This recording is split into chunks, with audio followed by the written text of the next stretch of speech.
Деги мен президент шайлоого эң көп катышканмын. 7 жолу президент шайлоо болду, президент шайлоонун баарысына катышканмын. Бирок мен катышканда мен программам альтернативдүү эле. Акаевдин программасына каршы, Бакиевдин, Атамбаевдин биринчи жолу шайлоодо дал келип атат да программабыз. Ошон үчүн ойлоп калдым мен. Садыр Жапаров ушу программадан чыкса, мен да ушу программадан чыкса. Анан бул жерде элде айтып атат, өкмөткө окшош экен го деп. Только меники жана исламий бөлүктөрү бар. Ошо боюнча кече Садыр Жапаров иним чакырыптыр. Экөөбүз сүйлөштүк. Анан айттым, Садыр иним дедим, сени түрмөдөн баштап, соттон баштап колдоп куаттап келип атам мен. Митингге да чыгып колдоп куаттадым дедим. Программабыз окшош болуп атат дедим. Мен да башым катып атат десем, анда ажаба дейт. Анда дейт, бир программадан чыкпайлыбы дейт. Мен аткарайын деп калды. Анан кийин Садыр Жапаров жакшы билем да. Айтып атпайм, бул эскиден билем аны, депутат мезгилден баштап. 5 мал намаз окуйт.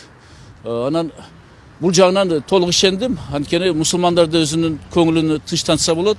Наш программасы ишке ашат деп туруп. Экинчиден болсо, эми элде Садыр Жапаров деп турат. Аны баарыбыз көрүп турабыз аны. Бул жерде мен жана мурда айткан сөзүм да бир жолу кайталап кетейин. Башка саясатчынын башына мынча кыйынчылык түшкөн жок. Чыдай албайбы кеп ошондо. Мен мисалы анализдеп көрсөм, анда эрктүү саясатчылар почти жок да. Садыр Жапаров мына апасын жоготу, атасын жоготу, баласы жоготу, баарын ушу эрктүүлүгүн көрсөтүп, бийликке жалынбай, аяга чейин отурду, эл чыгарганга чейин. Ушул жагына да мен ага там бердим.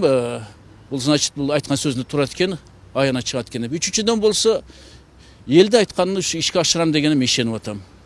Ошондуктан бүгүнкү күнү көрүп турам, элдин көпчүлүгү эле, басымдуу көпчүлүгү айтып атат, Садыр Жапаров президент болсун деп.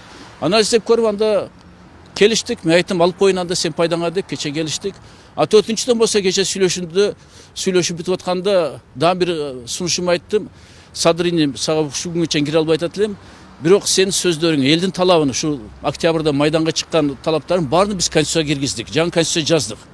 Азыркы конституциялык кеңешме талкуулап аткан конституцияга биз ончо эле жүрөгүбүз чыкпай атат. Бул таптакыр эски жол менен кетип атат. Анткени эски жогорку кеңеште кошулуптур.